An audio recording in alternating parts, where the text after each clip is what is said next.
Ya, hukum merayakan Idul Fitri dan Idul Adha tidak wajib. Artinya ritual sholatnya hanya sekedar sunnah.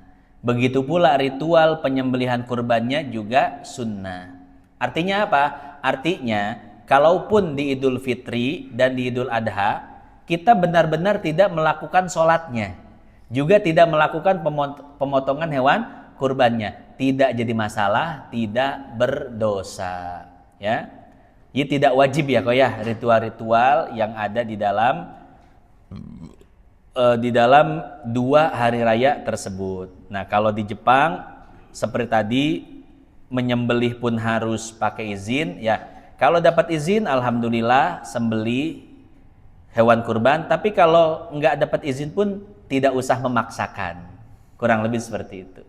Wallahu a'lam bishawab. Ada lagi? Pak Sulam. Waalaikumsalam warahmatullahi wabarakatuh. Terkait wirid yang sering kita ini sehabis sholat, subhanallah alhamdulillah. Ketika kita merasa terburu-buru begitu sholat, kita menunggu imam gerak dulu, kita baru keluar gitu. Kalau imam gerak dari posisinya kan kita gerak baru kita keluar. Iya. Apakah wirid itu setelah sholat itu kita di jalan sambil wirid bisa karena mengajar waktu misalnya kita menuntut ilmu kan wajib. Iya. Sementara wirid mungkin apa tadi sunnah. Nah, menuntut ilmunya wajib. Nah, kita meninggalkan yang sunnah ini tapi bisa dijalankan. Bagaimana Ustaz? Ya, Allah Subhanahu wa taala berfirman, "Alladzina yadhkurunallaha qiyaman wa qu'udan wa 'ala junubihim." Sampai akhir ayat. Jadi zikir itu tidak harus duduk, ya, tapi zikir boleh sambil rebahan, boleh sambil berjalan dan lain sebagainya, ya. Maka kalau kita sedang buru-buru setelah sholat salam, tidak lama kita langsung berdiri, zikirnya sambil jalan, sambil nyetir, itu boleh, tidak jadi masalah, ya. Dan itu tidak mengurangi pahala zikirnya, ya, tidak mengurangi pahala zikirnya. Kenapa? Ada hajat. Karena kalau tidak ada hajat pasti dia tidak beranjak dari tempat duduknya. Jadi kurang lebih seperti itu, ya. Jadi zikir itu boleh dalam segala keadaan, baik dalam keadaan duduk, berbaring, berdiri, berjalan, berkendaraan dan lain sebagainya. Boleh, tidak jadi masalah. Wallahu a'lam bishawab. Ya, Ustaz Salman, silakan. Waalaikumsalam warahmatullahi wabarakatuh. Ya, apa perbedaan zikir dengan wirid? Zikir belum tentu wirid, tapi wirid pasti zikir. Ya. Jadi yang namanya zikir itu sekali kita mengucapkan itu zikir. Misalkan subhanallah, itu zikir tuh, walaupun sekali kita mengucapkan. Nah, sementara wirid adalah zikir yang diistiqomahkan. Nah, jadi kalau baca subhanallahnya istiqomah, maka subhanallahnya jadi wirid. Atau misalkan baca rotibul atos. Nah, kita baca rotibul atos sekali doang, itu namanya zikir. Tapi kalau baca rotibul atosnya istiqomah, maka zikir rotibul atos itu jadi wirid buat kita, ya. Jadi wirid ini satu amalan yang diistiqomahkan. Dan jangkauannya bukan cuma zikir saja, ya. Selain zikir itu bisa disebut wirid juga. Seperti misalkan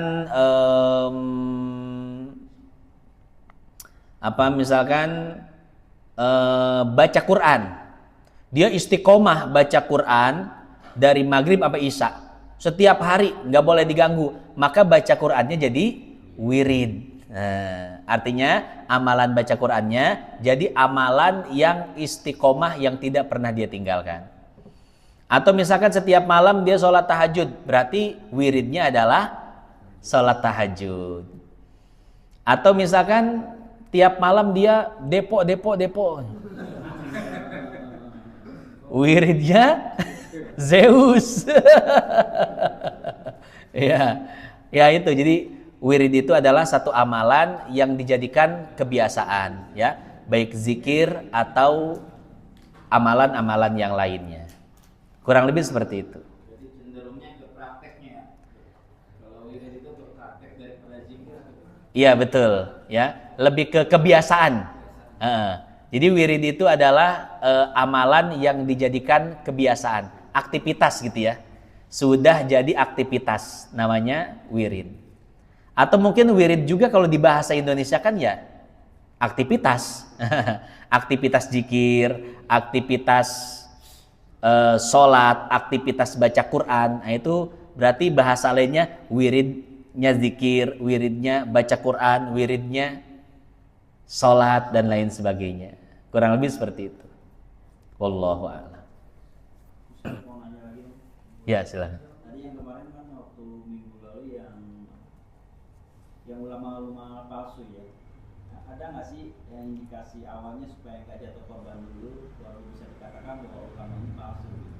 Ciri-cirinya gitu. Kan kalau kemarin kan perlu jatuh korban dulu ya. Ada korban dulu terus baru ketahuan nih ya ini palsu gitu. Ada nggak sih ciri-cirinya, indikasinya gitu? Ya. Agak sulit sih sebetulnya ya mengindikasi ulama palsu, ulama su gitu ya. Cuman ciri-ciri umumnya seperti ini. Pertama, dia orientasinya itu dunia. Misalkan uang, pangkat, jabatan dan lain sebagainya. Ini ciri-ciri tokoh agama palsu. Contoh misalkan ada satu aliran yang kalau pengen, dia bilang sama pengikutnya, kalau pengen masuk surga harus bayar mahar. Ada maharnya, ya. Seperti satu aliran di Bojongmangu. Saya tahu orangnya, saya pernah datang, ya. Kalau pengen masuk surga itu ada maharnya, Pak. Banyak muridnya itu yang udah beli surga sama dia. Ada yang 5 juta, nggak tahu berapa meter itu kalau 5 juta. Tanah dunia aja mahal banget ya. Ya. Jadi orientasinya itu apa? Dunia, harta dan lain sebagainya. Ada lagi yang di Subang. Kalau yang di Subang itu ngomongnya beli rumah surga. Banyak orang Tegal Gede yang udah punya rumah surga di Subang, Pak. Ya, ada yang bayar 700 juta, 1 miliar dan lain sebagainya, ya. Itu ciri-ciri pertama itu aliran sesat atau tokoh agama palsu itu orientasinya duniawi, ya. Kalau tidak harta, pangkat jabatan. Atau perempuan orientasinya, ya, biar bisa mencabuli perempuan-perempuan. Misalkan kadang alasannya gini, alasannya kalau kamu pengen kaya, aura kamu harus dirubah dulu. Sekarang kamu punya aura negatif, mau dagang apapun pasti rugi. Nah, aura kamu harus dirubah jadi aura positif. Gimana caranya? Saya akan transfer aura kepadamu. Buka bajumu. Ya, karena saya akan menyiapkan kabel USB-nya. Nah. Itu orientasinya seks, ya. Pasti itu apa? Pasti itu tokoh palsu, ulama su. Pokoknya orientasinya apa? Orientasinya duniawi. Yang kedua, ciri-ciri ulama palsu, tokoh agama palsu, perbuatannya, ucapannya melanggar syariat, ya, tidak sesuai dengan syariat. Ini sesuai dengan sabda Nabi SAW, hadis riwayat Imam Ahmad, la ta'ata li makhlukin fi maksiatil khaliq. Tidak boleh taat kepada makhluk, mau dia katanya ulama, mau dia katanya wali, mau dia katanya pimpinan pondok pesantren. Tapi kalau perintahnya itu adalah untuk maksiat kepada Allah, maka la ta'ata, tidak boleh taat kepada orang tersebut. Itu barometernya, ya. Ketika seseorang melanggar syariat, mau sekiai apapun dia, wajib kita menolak perintahnya, ya. Itu ciri yang kedua tuh. Ciri yang pertama tadi apa? Orientasinya dunia. Ciri yang kedua termasuk seks tadi ya, dunia lah gitu. Yang kedua tadi Allahumma shalli ala Muhammad melanggar syariat. Ya, pertama orientasinya dunia, yang kedua ucapan perbuatannya melanggar syariat. Nah itu ciri-ciri ulama palsu, ulama su. Kurang lebih begitu ya. Ya bisa nilai sendirilah di banyak media sosial, gampang kan ya nyarinya. Ya banyak kasus-kasus akhir ini ya. Kasus syekh, kasus kiai. Aduh, ngerakeun banget. Kebetulan aing ustad deui. Dicurigain, ulah deket-deket jeung Ustaz Saipul sia. Bisi okos si syekh, bisi okos si kiai. Aduh. Tapi emang Pak berat. Karena kan begini, Pak. Saya yakin ya mereka-mereka itu awalnya orang tulus.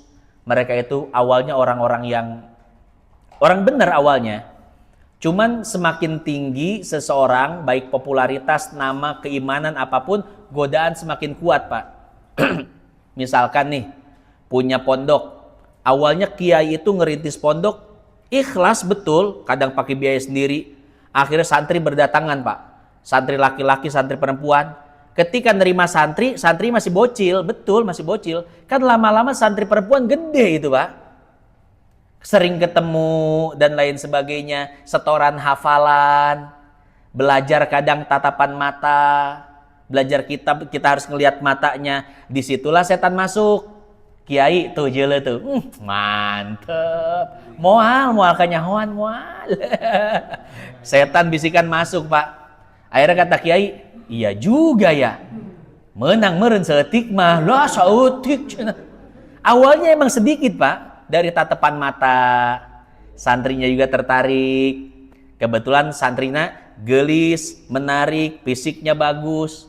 Awal-awal cuman main mata, ngobrol berdua, udah sentuhan tangan, bablas kesananya. Saya yakin mereka awal tuh orang-orang baik semua.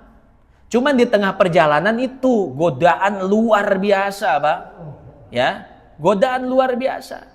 Jangankan punya santri yang mungkin dikatakan 24 jam dekat sama kiai, punya jamaah perempuan aja, Pak, kadang WA-nya WA-nya, Pak.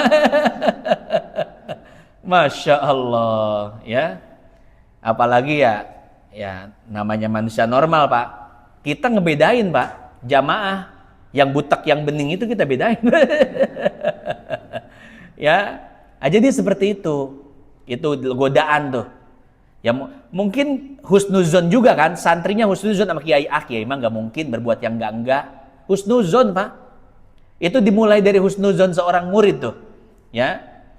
Akhirnya apa? Lama-lama dikit-dikit akhirnya kejadian.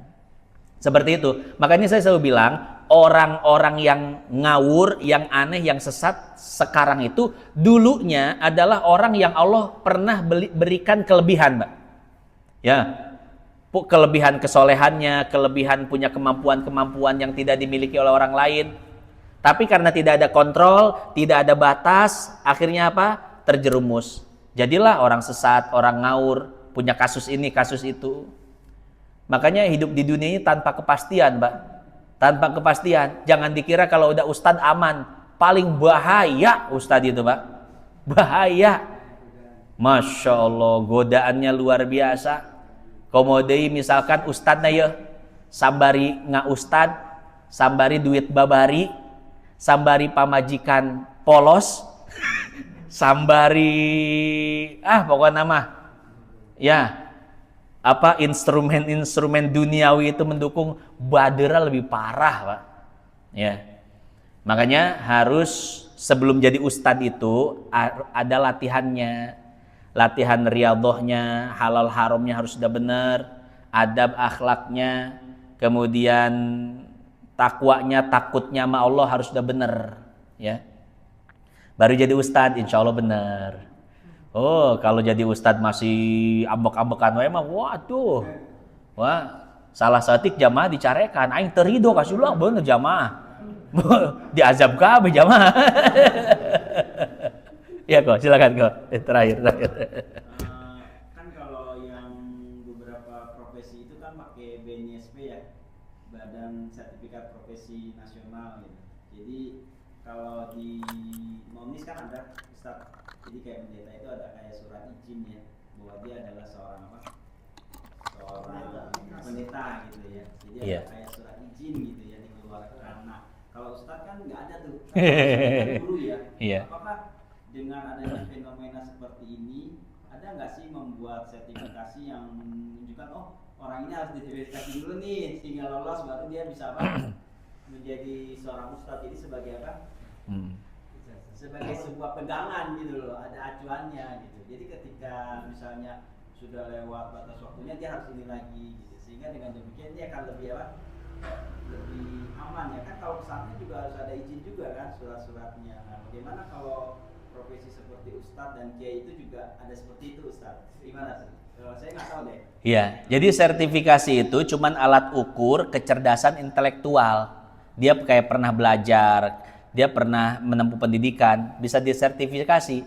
Tapi masalah spiritual, masalah hati nggak bisa Pak disertifikasi. Ya, mau sedosen-dosen apapun, kalau cabul ya tetap di UI kan sampai berapa dosen itu? Ya, mereka itu orang-orang bersertifikasi semua, orang-orang bersertifikat semua. Cuman kan akhlak, hati nggak bisa disertifikat Pak. Yang bisa disertifikat itu kan ya skill kita, kemampuan itu bisa. Makanya sulit. Sehingga hal-hal seperti ini tidak bisa selesai dengan cara sertifikasi. Misalkan ada kasus seperti ini, oh semua ustadz harus disertifikasi. Gitu bukan solusi, bukan jalan keluar. Ya, karena memang ya tadi hati, adab, akhlak itu sulit untuk terdeteksi. Ini kembali ke diri sendiri dengan